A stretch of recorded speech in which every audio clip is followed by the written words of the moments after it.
Primera hospitalización, se hospitaliza por dificultad respiratoria a diagnóstico de Haftar, tuberculosis versus PCP, neumonía por neumocistis.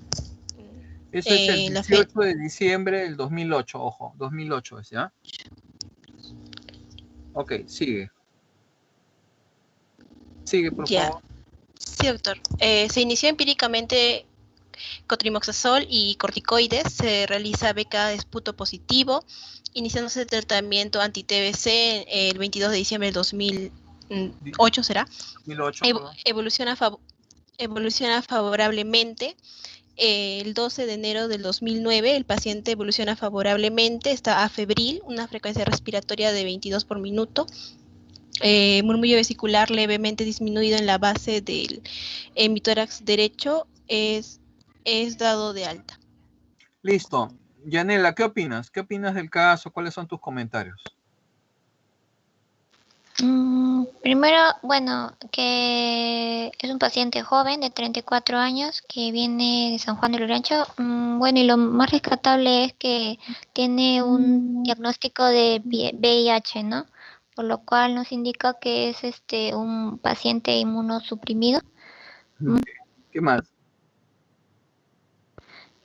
Bueno, dice que en octubre presenta pérdida ponderal de 15 kilos, lo cual nos indica un síndrome consultivo. Bueno, también la tos y la disnea, lo cual aún, y bueno, y por el BK, ¿no? Lo cual nos está indicando que este paciente con VIH está teniendo una coinfección con TBC, ¿no? Ya. ¿Qué más? ¿Algo más? A ver, Grace, ¿qué opinas? ¿Estás, Grace? Sí, doctor. Hola, dime. Bueno, nada más de lo que dijo Yanel. Bueno, dentro de otras causas también podríamos considerar otras causas de infecciones respiratorias en pacientes inmunocomprometidos. Aquí en este caso se consideró neumocistis y tuberculosis. También podría considerarse infección por complejo de Mycobacterium avium o incluso neumonía por Streptococcus pneumoniae. Ya. Ok. ¿Qué opinas, Jesús? Jesús Alonso. Con Z, ¿no? Sí, doctor, buenas noches. Bueno, estamos ante un caso, un paciente inmunocomprometido con VIH. Vemos que el paciente está presentando diversa sintomatología. Hay que recordar un poco sobre la historia natural del de esta enfermedad, que cuando un paciente está en VIH generalmente en los inicios está asintomático. Sin embargo, cuando ya va progresando a diversos estadios, incluso en el estadio final que vendría a ser el SIDA, ya empieza a presentar más sintomatología. Tal vez este paciente está progresando a un estadio más avanzado, ¿no? ¿Qué más? ¿Nada más? Carla, ¿qué opinas? ¿Estás de acuerdo con lo que dice Jesús o no? ¿O qué agregarías, Carla? Bueno, doctor, buenas noches. Hola. Veo que es un paciente de 34 años, joven, que viene con diagnóstico de VIH, pero apoyo la idea de Alonso porque de todas maneras aquí ya se está viendo que el paciente está viniendo por un cuadro respiratorio, un cuadro sindrómico respiratorio. Entonces estamos pensando que ya hay compromiso de la inmunidad y por ende pensamos que ya la infección está en estadios más avanzados, ¿no? Por ende ya está Dime, ¿este paciente tiene VIH o tiene SIDA? ¿Cómo lo diferencias? ¿Cómo diferencias el VIH del SIDA? Por el cuadro clínico, doctor. No, o sea, pero contéstame concretamente, no me digas eso. O sea, dime, ¿cómo diferencias un paciente que tiene VIH y cómo diferencias un paciente que tiene SIDA? Ejemplo. Conteo de células CD4. Ya olvídate, este paciente no tiene. ¿Qué otra cosa más? Estamos hablando de criterios clínicos, ¿no? ¿Cuáles serían los criterios clínicos? ¿Cuáles son los criterios clínicos para decir que un paciente tiene SIDA?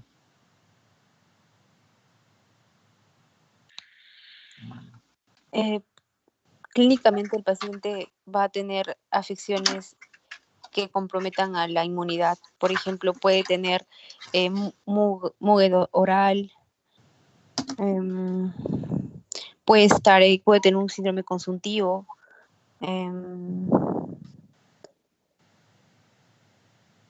¿Qué más? mm, Está bien, pero te falta afianzar algo más. ¿Qué más?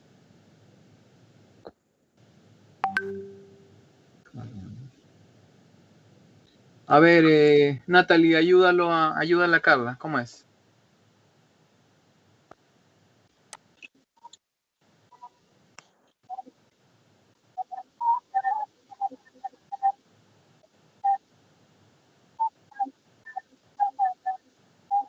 Ujú,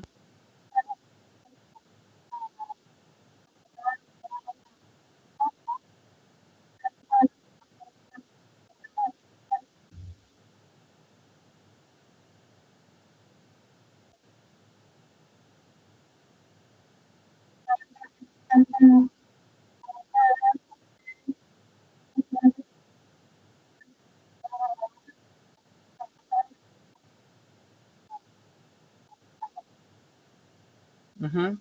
¿Qué más? ¿Nada más? Pedro, ¿qué opinas? Doctor, bueno, por lo que recuerdo era de que si ya se encontraba en un estadio, bueno, en el estadio prácticamente final, se encontraba acelerado el metabolismo, por ello es que hay una disminución de peso de más del 10%. También creo que era tanto fiebre y diarrea más de 2 meses de duración. Y bueno, también como mencionaban mis compañeras, si es que ya se encuentra inmunocomprometido, bueno, puede presentar cándida oral y puede estar afectado por infecciones oportunistas, como por ejemplo neumonía por neumocistis, TBC y algunos tipos de cánceres como sarcoma de Kaposi. Ya, ok, eso me parece un poco mejor. El detalle es este, ¿no? O sea, si yo tengo un paciente con SIDA, tiene más del 10% de peso corporal, tiene diarreas más de 2 meses, fiebre más de 2 meses, y a eso se va a asociar candidiasis oral, no esofágica. Primer punto. Segundo punto, claro, el CD4 debe estar menor de 200, pero acá, bueno, no lo tengo. Y tercer punto, muchos de los pacientes con SIDA ya vienen con una infección oportunista. Entonces, si el paciente viene agitado, viene con dificultad respiratoria, lo primero que yo tengo que pensar es, ¿esto es neumocistis o es una tuberculosis? Entonces, ¿qué es lo que tendría que hacer en el manejo, Pedro? ¿Qué se te ocurre? ¿Qué harías con este paciente? Porque fíjate, ya estamos conversándolo, ¿no? Es un caso que ya está un poco digerido, pero un poco la idea es capturar algunos conceptos para que ustedes lo fijen, ¿no? Esa es un poco la idea. Entonces, viene este paciente con SIDA, entonces decimos, ¿es tuberculosis o es neumocistis? ¿Qué hacemos? ¿Estuvo bien todo lo que se hizo o se tuvo que hacer otra cosa? ¿Por qué se dio tratamiento para neumocistis? ¿Por qué se dio corticoides? ¿Y por qué se dio anti-TB? Cuéntame, Pedro. Bueno, pensando en TB, bueno, por las opciones que le mencionaba que podía ser neumocistis o TB, asumo que por eso le comenzaron el tratamiento anti-TBC y también porque Nesputo presentó un BK positivo. Y el corticoide, bueno, más que todo para disminuir de repente la respuesta inflamatoria que se pueda producir. Y el cotrimoxazol mm, sería para hemocitis para neumonía por hemocitis. Usualmente cuando yo tengo un paciente que viene con dificultad respiratoria, tomo la placa, de repente hay un patrón intersticial, yo no puedo dejar de descartar que tenga tuberculosis asociado. Entonces lo primero que yo voy a pensar es que tenga neumocistis, ¿no? La otra cosa es que si la placa está normal, pero el paciente está agitado, ¿qué otra cosa tendría que pensar? Que sea una sepsis, ¿no? Una sepsis en un inmunosuprimido, esa es la otra. Pero este es un paciente, ahora claro, puede ser un paciente también que esté deshidratado, que no esté comiendo varios días, que esté vomitando, etcétera. Entonces va a venir deshidratado y eso te va a producir también eso también va a producir alcalosis respiratoria, ¿no? Entonces eso te va a alterar un poco. El detalle es, ¿por qué le doy corticoides? Porque si es neumocistis, lo va a llevar al síndrome de distrés respiratorio del adulto. Entonces yo tengo que prevenir eso. Para eso doy corticoides. Obviamente, si le he tomado un análisis de gases arteriales, el PO2 sale menor de 70, le tengo que dar corticoides. Y porque hay la sospecha, le inicio cotrimoxazol. La segunda cosa, si tengo un BK de esputo positivo, obviamente tendré que iniciar anti-TB de todos modos en este paciente, ¿no es cierto? ¿Por qué? Porque si yo inicio anti-TB, probablemente al cabo de 7 o 10 días o 15 días de repente yo puedo iniciar letarga, ¿no? Esa es un poco la idea.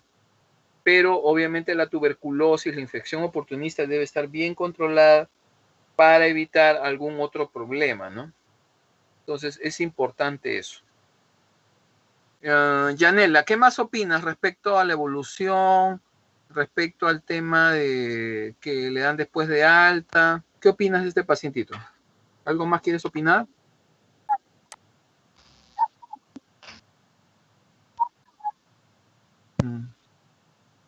¿Cuál?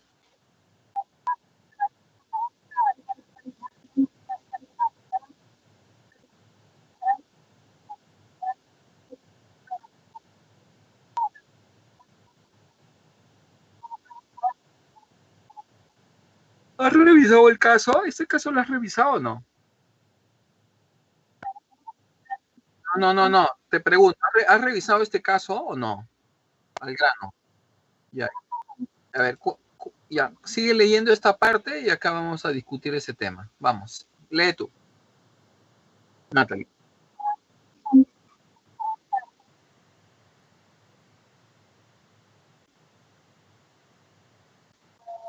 D4T, 3TC más F. ¿Qué es eso? ¿Has revisado o no?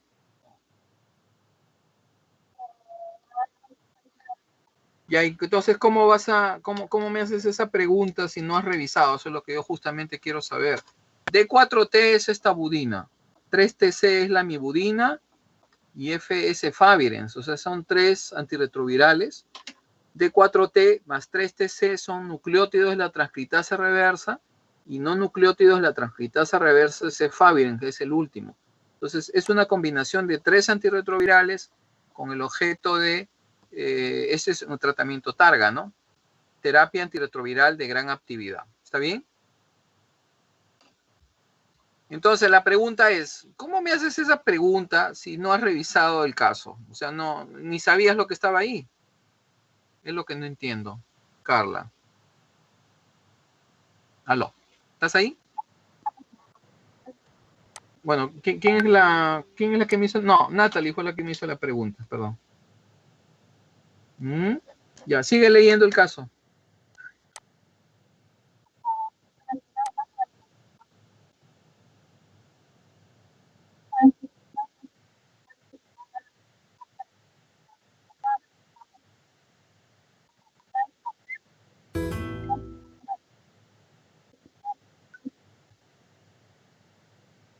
SRI, ¿qué es?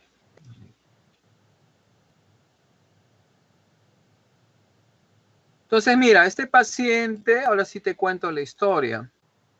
Pero nuevamente, jóvenes, tienen que revisar el caso porque me doy cuenta que no lo han revisado, lo han tomado así nomás. Me preocupa. El próximo caso les voy a poner un caso bien difícil, ¿eh? Este es el paciente, ¿no? Viene con dificultad respiratoria y cuando se le examina, este paciente tiene presencia de murmullo disminuido en el tercio inferior de ambos campos pulmonares. Inclusive está con una frecuencia respiratoria de 35, de PSV a 40, ¿no? Entonces en el lado derecho comenzamos a punzar, sacamos líquido citrino, ¿no? Y le hemos sacado buena cantidad. En un lado le hemos sacado 1200 Y en el otro lado le hemos dejado como 700. Tanto así que el interna se ha tenido que quedar toda la tarde para sacar líquido. Fíjense, es un líquido citrino, es un líquido citrino. El detalle es acá, si ustedes ven, este paciente obviamente tiene SIDA, se le da tratamiento para neumocistis, se le inicia tratamiento para tuberculosis porque el BK salió positivo, ¿no? Y fíjense, ¿no? Eso fue el 22 de diciembre. El 22 de enero se le da de alta. Más o menos a la fecha que le dieron de alta, ¿cuántos días han sido? Más o menos han sido acá 8 días, más o menos 20 días después de que le inician el anti-TB le dan de alta, ¿no? Y este paciente, posteriormente a eso, ¿no? Le inician los antirretrovirales. Más o menos 10 días, 12 días, como dice acá, ¿no? Entonces, la pregunta es, ¿estuvo bien iniciarle los antirretrovirales o estuvo mal? Esa es la pregunta. Entonces, para contestar lo que ha preguntado Natalie, ¿no? Se supone que cuando ustedes vienen acá han revisado, ¿no? Entonces, Natalie misma me va a responder esa pregunta que me ha hecho. Pedro, ¿qué opinas? A ver, Pedro, más o menos que está más centrado. A ver, ¿qué opinas? ¿Qué opinas de lo que estamos comentando? Depende del compromiso, doctor, en el que se encuentre el paciente. Bueno, en este caso se ve que ha mejorado luego de que se le ha dado el Targa porque ha incrementado de peso. Después por lo que menciona en la parte inferior, que ha desarrollado una TBC diseminada y un síndrome de reactivación inmune. Bueno, eso de ahí yo lo pongo como una referencia, ¿no? De repente algunos se la creen, otros no, pero al final a mí lo que me interesa son los datos y el examen físico y la información que estoy poniendo, ¿no? ¿Qué opinas tú al final, que más o menos me parece que lo has analizado un poco más? ¿Qué opinas, Pedro? Bueno, que sí fue correcto el iniciar ya el Targa, pero ¿Por qué? ¿Por qué es correcto iniciar Targa? Porque ya estaba teniendo un compromiso mayor, porque el hecho de que ya existiera el muget oral, que ya existiera, por ejemplo, infecciones oportunistas, es porque ya está entrando a una fase final. Entonces, al iniciar el Targa, lo que haría esta terapia es como que disminuir en parte la carga viral. No, pero realmente tú das la Targa para mejorar el sistema inmune, ¿no? La carga viral, eso lo vas a conseguir poco a poco en el tiempo, ¿no? Digamos que este paciente, cuando tú revisas las guías, tú dices, ¿no? A un paciente le doy anti-TB, a los cuantos días yo le inicio la Targa, ¿no? Entonces, según la recomendación de la Organización Mundial de la Salud, hay que darlo más o menos ellos dicen a los 7, 10 días, ¿no? 15 días, 7, 10 días dicen de haber iniciado el anti-TB e iniciar Targa, ¿no? Y eso incluso hicimos, esperamos un poco más de tiempo, ¿no? ¿Por qué? Porque hay pacientes que tienen que tolerarla y el tratamiento para la tuberculosis, sino que en este paciente probablemente había otro detalle, ¿no? Se pensaba que tenía un CD4 muy bajo, probablemente menos de 50. Los pacientes con CD4 bajo usualmente pueden hacer síndrome de reconstitución inmune. Ese es el problema. Muchos de los pacientes que vienen tenemos que iniciarles Targa y sabemos que van a hacer reconstitución y los tenemos hospitalizados para observar qué ocurre. ¿Está bien?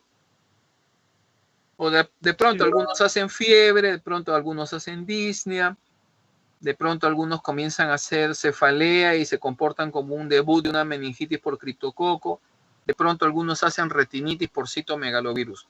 Todas son formas de presentación de síndrome de reconstitución inmune. ¿Está claro? ¿Está claro eso o no? Ya.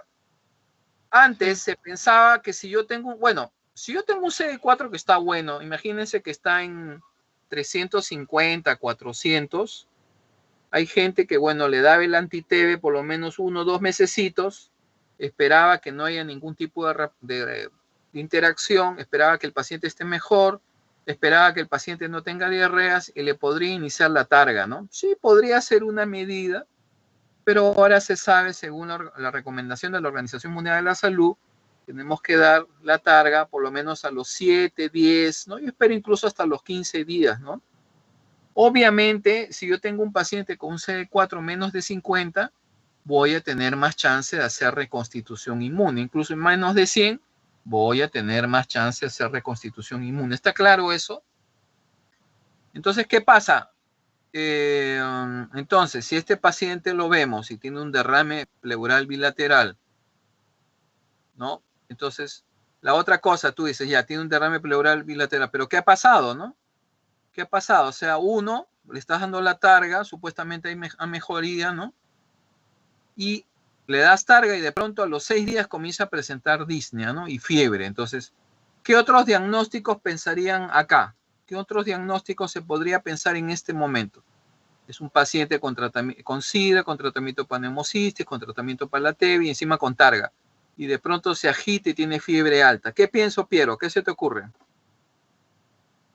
¿Está Piero o no? Creo que no está Piero, ¿no? Doctor, buenas noches. Sí, Sí está Piero. Dime, Piero. pensaría en una neumonía, también por los síntomas que tiene, ¿no? También pensaría en TBC que ya tiene, una infección oportunista, por la misma, no sé, no sabemos cuánto tiene de CD4, pero al ser un paciente en estadio SIDA, está propensa a desarrollar una infección oportunista, ¿no? Dime, ¿qué tipo de TB tendría que tener esta persona? ¿Se te ocurre? ¿Has pensado eso o no? ¿Qué tipo de TB tendría que tener? MDR. ¿Ah? MDR, TBC MDR. ¿Y por qué? ¿Pero por qué lo dices con duda? O sea, me preguntas a mí, MDR, No. me dices, tienes que decirme MDR, doctor, de frente. ¿Por qué MDR? ¿Por qué? ¿Por qué se te ocurre eso? Quizás porque no responde al tratamiento que se le da y por lo cual Claro, ¿y también presenta, cuánto tiempo tienes que esperar para que ocurra eso? ¿Cuántos meses? ¿2 meses? ¿3 meses? ¿4 meses? ¿6 meses? ¿Cuánto? no sé, doctor. De repente pesa el segundo mes, ¿no? De repente hasta antes del tercer mes, esperarse respuesta, ¿no? Entonces este caso llama la atención porque es una T aparentemente controlada, que está yendo bien y de pronto se descontrola, ¿no? Entonces este paciente lo que hace pues, es dificultad respiratoria, tiene derrame pleural bilateral, en un pulmón se le saca 1200 de líquido pleural y en el otro lado se saca 700. Así ha sido, ¿no? Tanto es así que seguía un poco este tema, entonces dijimos, no, llamamos a neumología para que le haga una biopsia pleural, ¿no? Para ver qué más estamos, ¿no? Porque también nosotros estábamos pensando lo que Piero está manifestando, ¿no? ¿Está claro eso o no? A ver, Jesús, ¿puedes leer, por favor? Espérate, Grace, ¿puedes leer, por favor? Sí, doctor. El 3 de febrero del 2009 cursa con con insuficiencia renal aguda no ligúrica por nefrotoxicidad. Un ratito, disculpa, un ratito. Natalie, está contestada tu pregunta. Natalie, ¿estás ahí? Ya está claro, ¿entiendes o no? ¿Sí? Ya, Grace, sí, por favor. Ya. Cursa con insuficiencia renal aguda no ligúrica por nefrotoxicidad, sepsis. El 7 de febrero del 2009 mejora la dificultad respiratoria. El 9 de febrero del 2009 los diagnósticos del paciente son SIDA en targa, derrame pleural bilateral en resolución, síndrome de reconstitución inmune, insuficiencia renal aguda en resolución y le dan de alta el 17 de febrero del 2009. Ojo que cuando nosotros vemos este paciente, ¿no? Acá en los diagnósticos realmente hay que plantear, acá no he puesto, pero he debido poner sepsis primero. Porque este paciente cuando viene, lucía con una frecuencia respiratoria de 40, una frecuencia cardíaca elevada, ¿no? El estado general estaba afectado, ¿no? Entonces, cuando tú ves un paciente así, lo primero que planteas es una sepsis, ¿no? Entonces, acuérdense que la sepsis no solamente es producida por bacterias, puede ser producida por hongos, por virus, y también puede ser producida por Mycobacterium tuberculoso o hasta por un Mycobacterium MDR. ¿Ya? Ojo, ojo con ese detalle. Grace, estabas leyendo tú, ¿no? ¿Sí? ¿Puedes continuar a leer, por favor, hija? Sí, doctor. El 27 de enero del 2009, sus exámenes de laboratorio tenía leucocitos en 14.800, hemoglobina en 9.47, plaquetas 161.000, glucosa en 81, creatinina en 0.64, urea en 42 miligramos por decilitro. En el líquido pleural se encontró la glucosa en 68 miligramos por ciento y también el LDH 506 unidades por litro.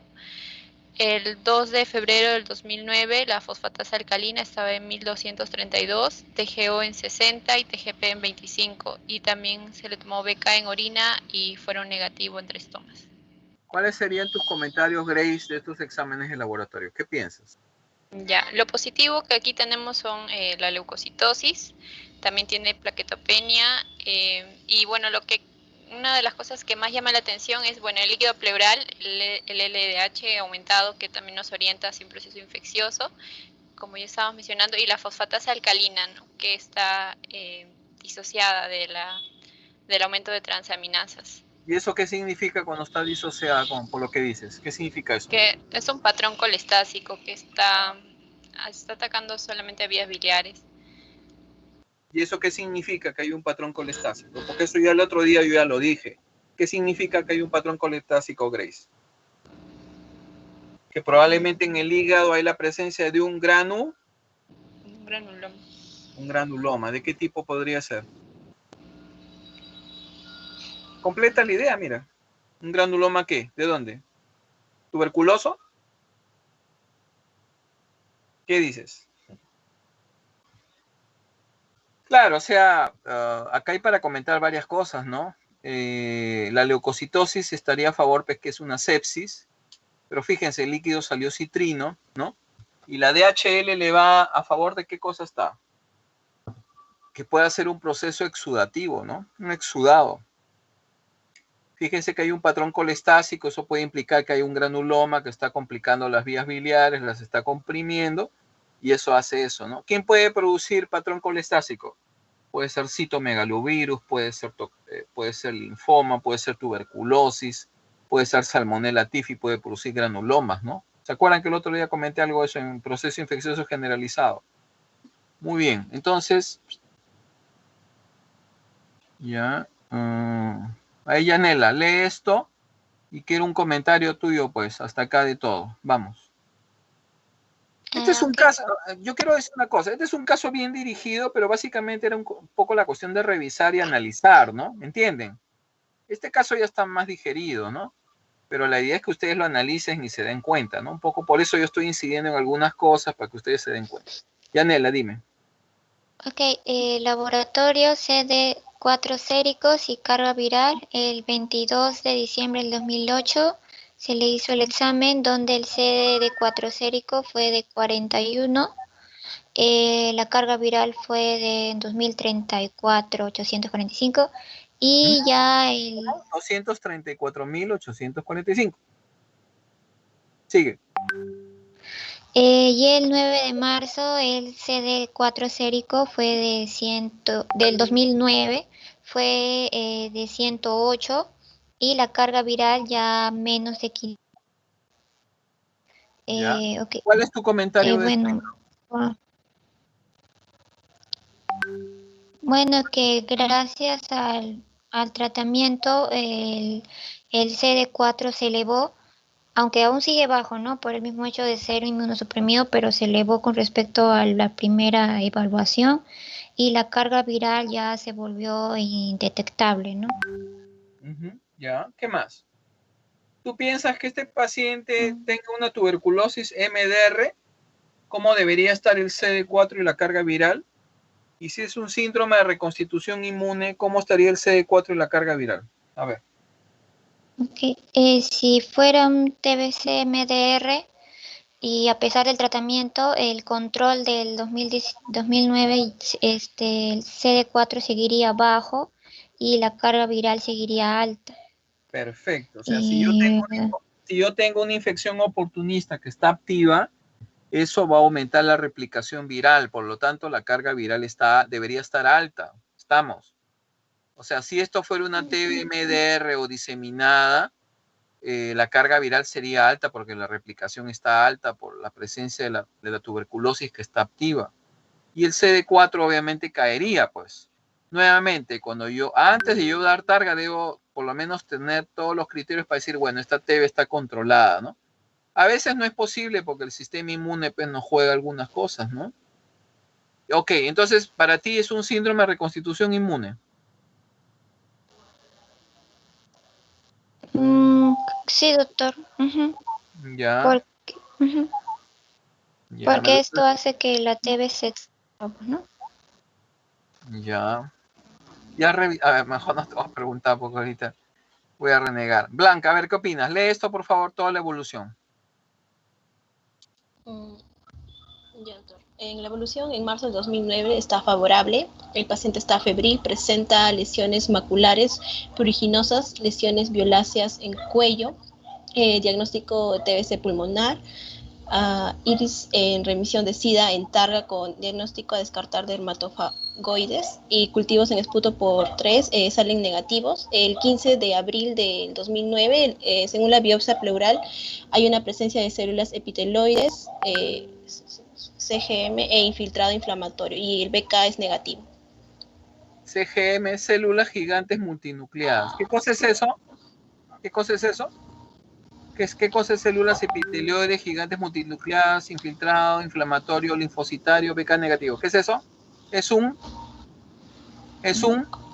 granuloma, ¿no? Pero que tiene BK negativo, ¿no? O sea, se ha querido formar un granuloma, pero tienes BK negativo que no hay. Conclusión, ¿cuáles son tus diagnósticos, Blanca? ¿Qué opinas del caso? Bueno, creo que en un principio también podríamos descartar, como dijo. ¿Cómo? Podríamos descartar lo que era TBC-MDR. El paciente, bueno, ha evolucionado bien. También mencionamos que el paciente tenía un derrame pleural exudativo y ya, entonces, probablemente...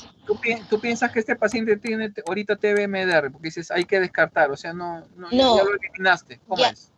Ya descartado sería ya, por todo lo que se mencionó anteriormente y también porque se ha hecho una biopsia pleural. También estaríamos descartando esa patología. Yeah. ¿Y por qué descartas con la biopsia pleural? No entiendo. Bueno, lo que tenía entendido era así. A ver, Grace, ¿qué opinas?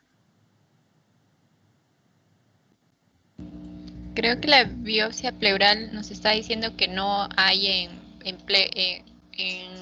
pleura, pero sí está en pulmón, ¿no? Porque el BK en esputo había sido positivo. No, pero estamos hablando 2 meses después, ¿no? Que ya le iniciaste el anti-TB, que le metiste targa. Estamos hablando, fíjate, inclusive más, ¿no? Porque ese resultado salió en abril. Digamos 2 meses y medio después. Entonces, la pregunta es, hay células epitelioides, hay infiltrado inflamatorio, BK negativo, inclusive el cultivo de biopsia pleural es negativo, ojo. Entonces, ¿qué pasa? ¿Cuál sería el diagnóstico final, los diagnósticos finales de este paciente al final? ¿Están entendiendo el caso o poco que se han cruzado? Pregunta. ¿Está claro o no? ¿Aló? Sí, doctor. Ya. ¿Qué opinas tú entonces, Grace? Bueno, como ya pasó 2 meses y el BK es negativo, entonces podríamos decir que no es MDR. ¿Si no? Sensible. ¿Si no qué? ¿Cómo? O sea, que no es MDR, sino es sensible la tuberculosis que tiene el paciente. No, este paciente...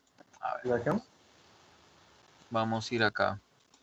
Este paciente lo que ha hecho es un síndrome de reconstitución inmune. ¿Cómo es eso? Hay una reactivación de la respuesta. Este paciente le metimos targa a un paciente con tratamiento PATEVE y de pronto la tuberculosis se exacerba y hace un derrame pleural que se comporta como una sepsis, pero al final todo eso era producido por la tuberculosis, ¿no? Entonces vamos a encontrar una infección oportunista típica, que en este caso viene a ser ese derrame pleural bilateral, ¿no? Hay una carga viral que está disminuida o que está indetectable. Y dentro de los criterios menores, fíjense que el CD4 se incrementa, ¿no? Y aparece incremento de respuestas inmunes, ¿no? ¿Qué quiere decir eso? Hay tendencia ya a formar granuloma, como ha tenido este paciente. Incluso en el cultivo de pleura es negativo. O sea, este paciente lo que ha hecho es un síndrome de reconstitución inmune. Tiene 2 criterios mayores, tiene 2 criterios menores. Pregunta de examen, ¿ah? Les voy a preguntar en el examen eso. ¿Está claro el concepto? Ahora, TBMDR no tiene porque el cultivo de pleura salió negativo, ¿no? Y más bien, incluso ustedes mismos lo han dicho, el CD4 mejora, la carga viral se vuelve indetectable. ¿Está claro eso, jóvenes? ¿O no? ¿O hay dudas? Díganme las dudas para que esto quede claro, porque a mí me interesa que esto esté clarísimo. Entonces, fíjate, ¿no? Yo doy targa acá, puedo dar tenofovir más FTC, que es entricitabina. Eso lo puedo combinar con efavirenz, puedo dar tenofovir más lamivudina más nevirapina. O este caso que se emplea un esquema ya antiguo, ¿no? De 4T, 3TC más efavirenz. Todos estos son esquemas de alta potencia. Todos estos esquemas, si yo tomo bien la medicación, mi esquema de targa va a ir muy bien.